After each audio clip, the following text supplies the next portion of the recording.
Estamos iniciando mais um programa Despertar, que é uma produção da TV SEAC, a TV do Centro Espírita Amor e Caridade da cidade de Bauru. No programa de hoje, estamos recebendo a escritora e palestrante Célia Diniz, autora do livro Vencendo a Dor da Morte. Célia, seja bem-vinda ao programa Despertar. Bom dia, Renato, bom dia a todos que nos ouvem nesse momento, nos acompanham. É uma alegria muito grande estar de novo no Despertar.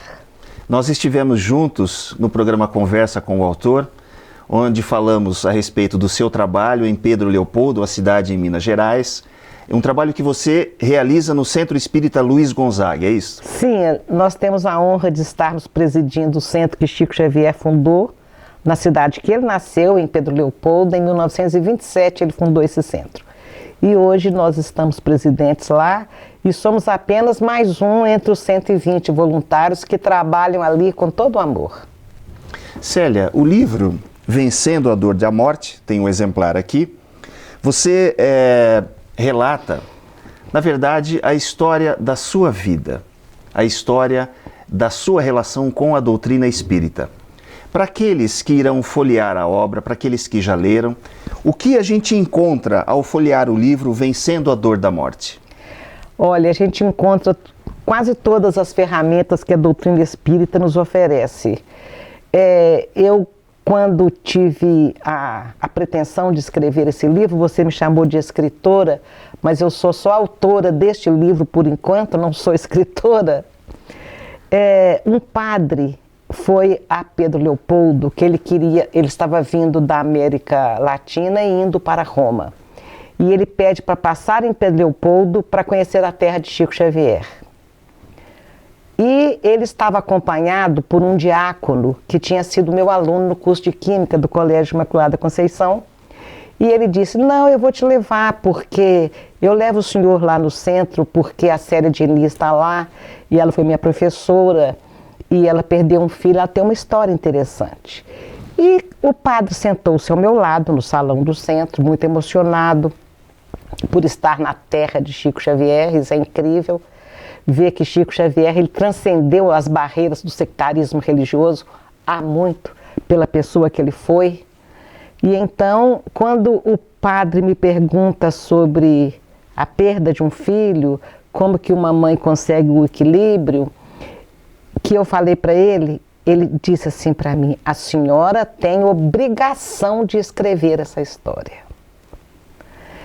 E já havia tido antes, quando eu terminava as palestras sobre perdas de entes queridos, várias pessoas dizendo, você tem alguma coisa escrita? Eu precisava de levar isso para minha mãe. Meu pai precisava de ler isso, fulano precisava de saber isso. Você tem alguma coisa escrita? Então, eu fui colhendo esses apelos, e o padre foi decisivo, porque ele viu que a doutrina espírita tinha uma mensagem consoladora.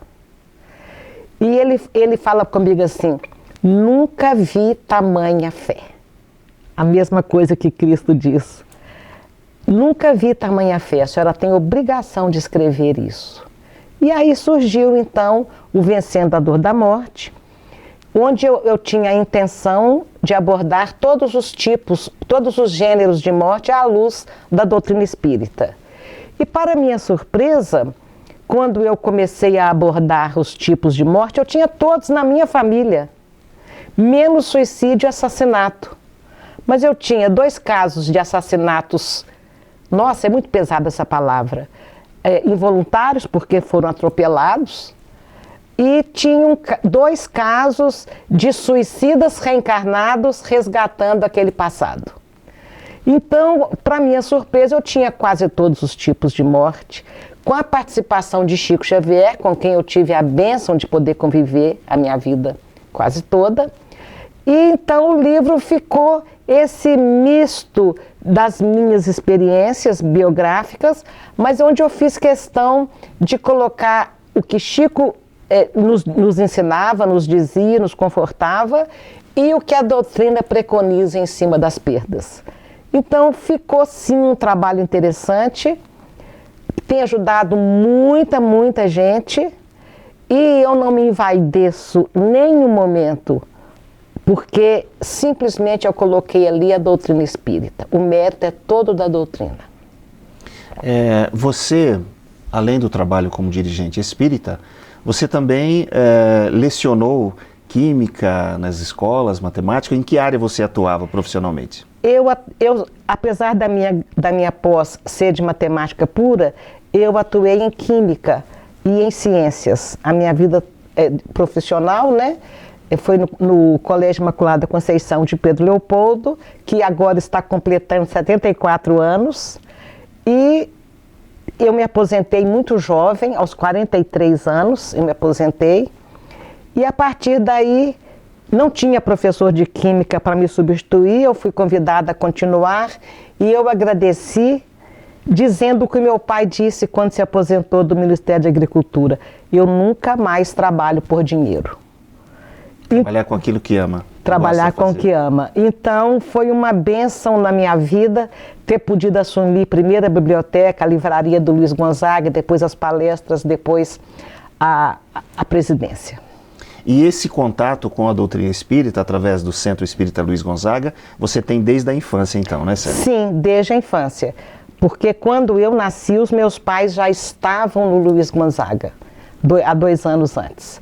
Então, o meu contato com a doutrina espírita não foi por conta das perdas. O meu contato foi de berço. Quando a gente fala no título do seu livro, Vencendo a Dor da Morte, e você relatou que, na verdade, muitos casos de desencarne, de morte na sua família, você até comentou assassinato involuntário, que foi, no caso, um atropelamento. O seu pai, ele desencarnou, ele passou por essa situação, né? Sim, o meu pai passou por essa situação, ele atravessava a BR, ele estava construindo casinhas na periferia para as famílias assistidas do Luiz Gonzaga, que era um projeto antigo dele, do Chico. O Chico tinha vontade de fazer albergue para acolher os peregrinos. E meu pai, eles construíram o primeiro albergue, o primeiro peregrino que chegou gostou tanto que buscou a família e ficou lá. Eles construíram um outro pequenininho, o peregrino ficou, buscou a família. Então, aquele projeto ficou ali adormecido durante anos. E quando meu pai se aposenta, ele era construtor civil, quando ele se aposenta, ele vai construir as casinhas. Célia, nós faremos um breve intervalo para a gente continuar a conversa. Tá certo. Tá? Nós estamos conversando com a escritora e palestrante Célia Diniz. Faremos um breve intervalo e voltamos já.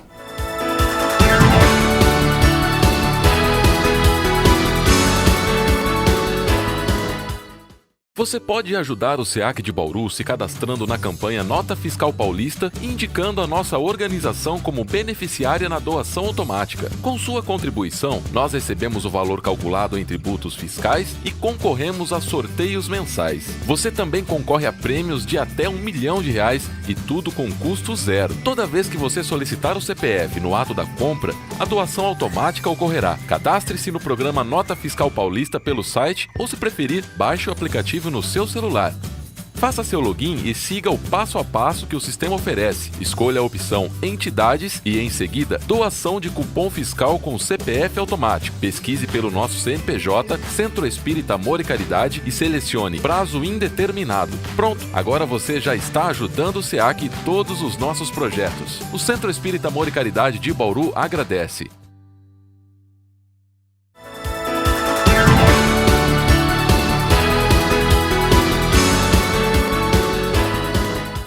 Olá, estamos de volta no programa Despertar, hoje recebendo a escritora e palestrante Célia Diniz.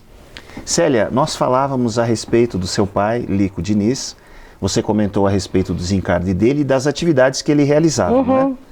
Ele desencarna, então, quando ele atravessa a BR para voltar para casa, ele construía casas na periferia e ele é atropelado por um caminhão e 3 dias depois ele se vai.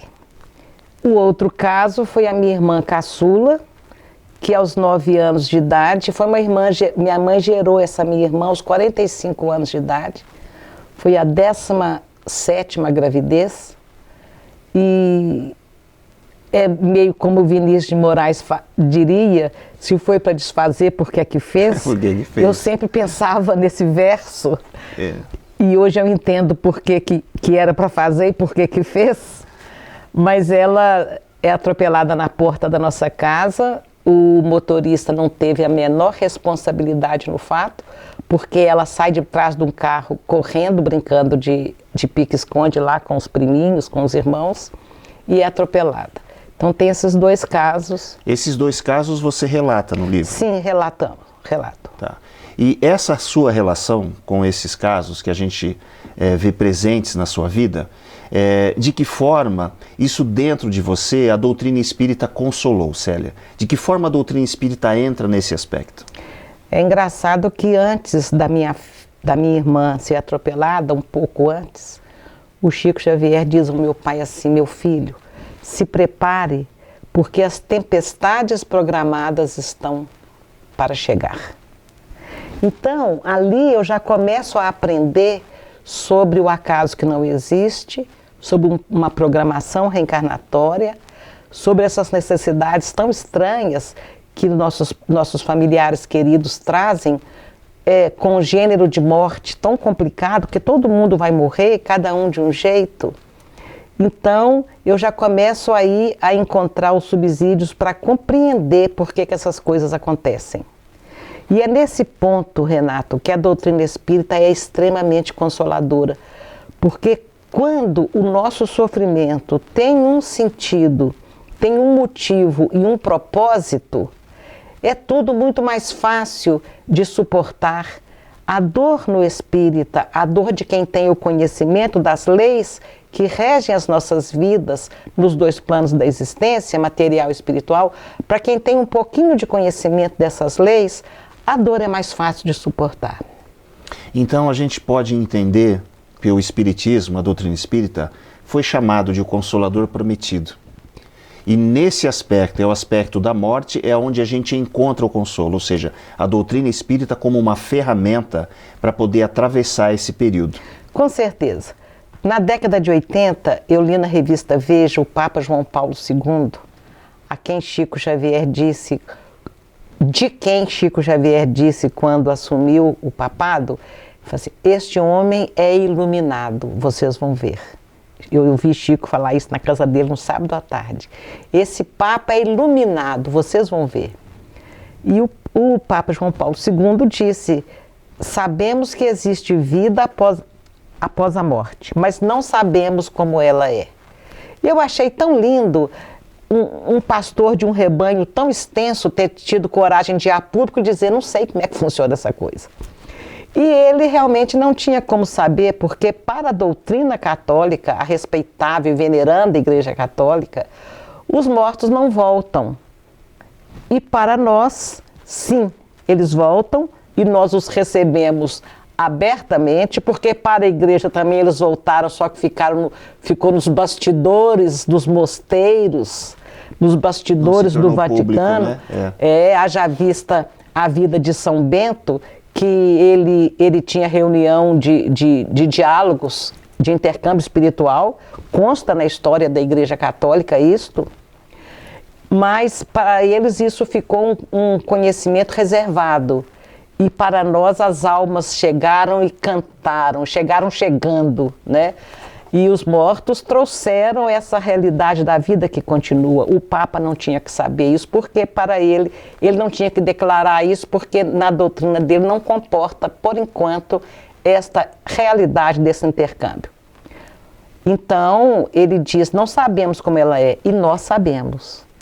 Então, todas as religiões cristãs falam da imortalidade da alma, fala de uma vida que continua, mas só a doutrina espírita prova e comprova esta realidade. No caso da sua família, no caso da perda que você teve do seu pai, por exemplo, após o desencarne, após a morte do seu pai, você teve notícias dele? Tivemos notícias dele. Algum tempo depois a gente vai a Uberaba visitar o Chico, e ele nos conta do desencarne do nosso pai. Ele conta que ele estava em Uberaba quando o Dr. Bezerra se aproxima e fala: vamos desligar o lico, está na hora da partida dele. Quer dizer, desligar os laços que uniam o perispírito ao corpo. E o Chico chega a tempo de ajudar nesse desenlace, e o meu pai sai do corpo atordoado e alguém diz pai, e ele olha aquela mocinha e não reconhece. Pai, você não está me reconhecendo? Eu cresci. E ali então, no limiar da eternidade, ele é recebido pela filhinha, que aos 9 anos tinha sido atropelada por um caminhão. Que é a sua irmã. A mediunidade do Chico é tão extraordinária que o Chico nos relata o que o espírito Lico sentia e pensava naquele momento. Porque o meu pai, por emoção, não consegue articular uma palavra. Mas ele pensava, minha filha, 7 anos de saudade. Então nós temos aí um exemplo claro, uma revelação clara. Muito se diz a respeito, Célia, do que acontece após a morte. Que os nossos parentes nos aguardam, aqueles que desencarnaram antes, os que faleceram antes. E aí você teve mais uma prova, ou seja, o seu pai foi recebido pela própria filha que havia sido desencarnada e estava no plano espiritual. Sim. E você disse, nós comentávamos um pouco antes, que a morte é dolorosa, impactante, mas é a única certeza da vida. E eu dizia, tenho outra certeza, a certeza do reencontro, a certeza que a vida continua. E isso é tão maravilhoso quanto a vida continuar e saber que os nossos entes queridos nos esperam. Se me permite, eu tenho um trabalho no meu Instagram, Célia Diniz R, onde eu falo dos encontros e reencontros e desencontros no mundo espiritual, na volta do mundo espiritual. Então lá a gente teve a oportunidade de relatar esses reencontros e dar essa certeza para os corações enlutados. Eu sei que certezas são intransferíveis, mas todos nós, de uma forma ou de outra, no tempo mais rápido e num tempo mais longo, todos nós vamos reencontrar os nossos entes queridos. Por uma razão muito simples.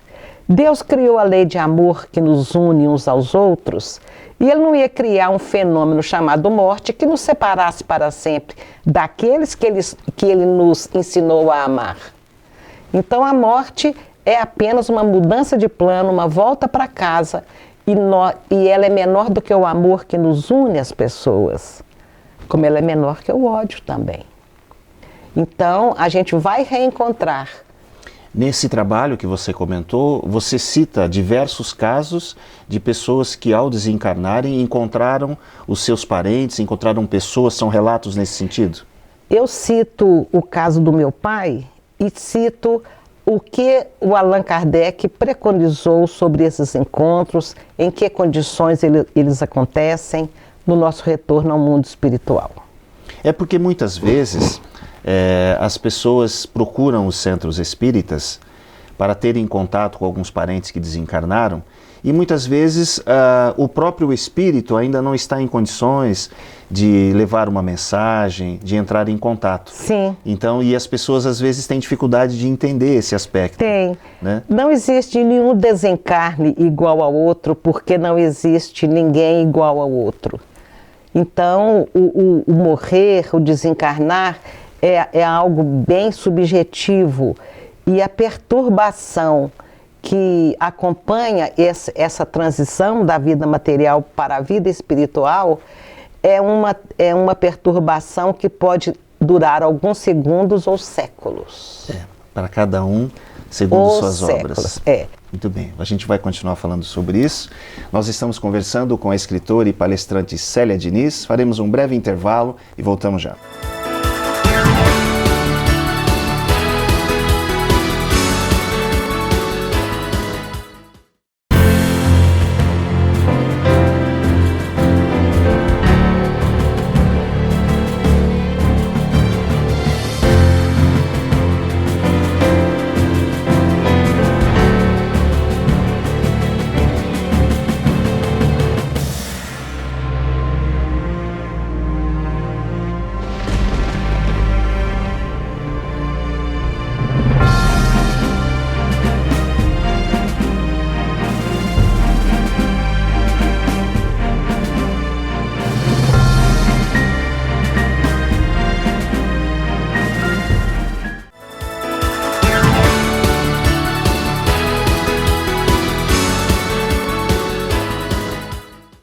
Olá, voltamos com o programa Despertar, recebendo hoje a escritora e palestrante Célia Diniz.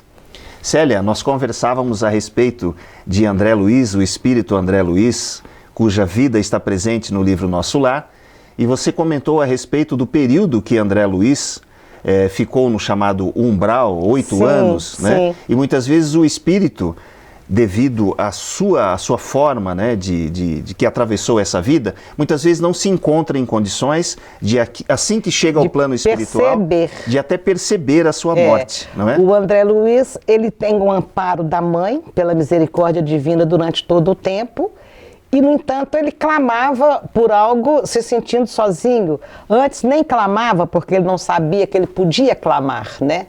Ele não tinha levado o pensamento dele a Deus em momento nenhum naquele sofrimento.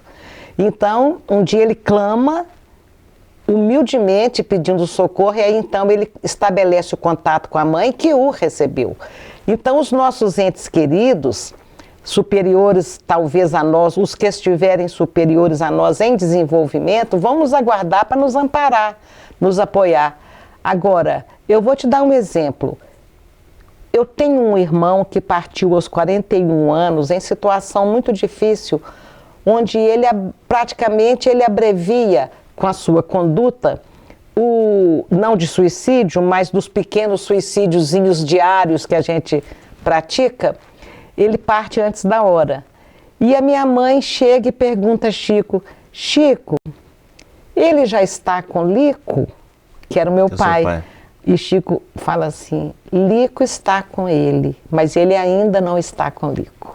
Ou seja, Lico tem condições de ir até ele. Lico mas ele estava ali amparando e protegendo, mas as experiências que ele precisava, que o meu irmão precisava de ter, por ter ido um pouco antes da hora, era individual, intransferível e ninguém tiraria do ombro dele as consequências das próprias faltas. Ou seja... E depois ele desperta depois de purgar, com certeza, algum tempo, ele desperta e vê o pai e encontra o pai. Célia, você fez um comentário a respeito da mediunidade de Chico Xavier, que eu achei muito interessante, em que você comenta que Chico tinha a percepção, ele, Chico Xavier, enquanto médium, de todas as percepções que o espírito Lico, que era o seu pai, tinha após o desencarne, e Chico conseguia receber essas vibrações. Sim. Ou seja, era uma mediunidade fantástica, né? Muito mais fantástica do que a gente pode compreender, do que a gente pode lembrar, do que a gente pode relatar. A mediunidade de Chico muito mais extraordinária, porque os fenômenos maravilhosos dos quais ele participava, ele não relatava. Ele não contava os desdobramentos maravilhosos, onde ele percorria as galáxias com Emmanuel, os mundos com Emmanuel. Ele não relatava isso sempre. Então a mediunidade dele era muito maior do que a gente pôde perceber. Apenas uma pequena amostra, uma pequena ideia. Um iceberg. Uma ponta, né? Um iceberg. Uma ponta. É porque esse fenômeno incrível, a ponto dessa empatia, de perceber todo o sentimento que seu pai... Ele percebe o meu pai dizendo, minha filha, e pensar que você também veio para esse lado de cá, nas mesmas condições que eu, debaixo de uma máquina pesada, chamando o caminhão de máquina. Sei. Então ele percebe tudo aquilo e percebe quando meu pai não suporta a emoção e é levado a um repouso, um sono, e depois ele nos conta que o nosso pai foi acordado para acompanhar o próprio sepultamento. Ele acompanhou o próprio sepultamento, seu pai? Quando eu fui pesquisar sobre isto, eu percebi que isso é muito mais comum do que a gente possa pensar, porque é a última lição que a Terra oferece, a primeira lição que a morte nos traz. Para as pessoas que não têm noção que a vida continua, elas são levadas ao próprio sepultamento, essa terapia de choque, e os mentores que as acompanham dizem, está vendo esse cadáver aí, esse corpo aí? Está vendo você? Olha lá, vai ser sepultado. Agora olha para você. Você tem outro igualzinho. É com ele que você vai prosseguir vivo. Então essa é a primeira lição. Para o meu pai, o Chico conta que alguém disse a ele, Lico, agradeça ao seu corpo, que serviu como ferramenta de trabalho por tantos anos. Então meu pai faz uma prece agradecendo aquele uniforme velho e estragado, que ele não precisava mais ou que ele não poderia mais contar com ele.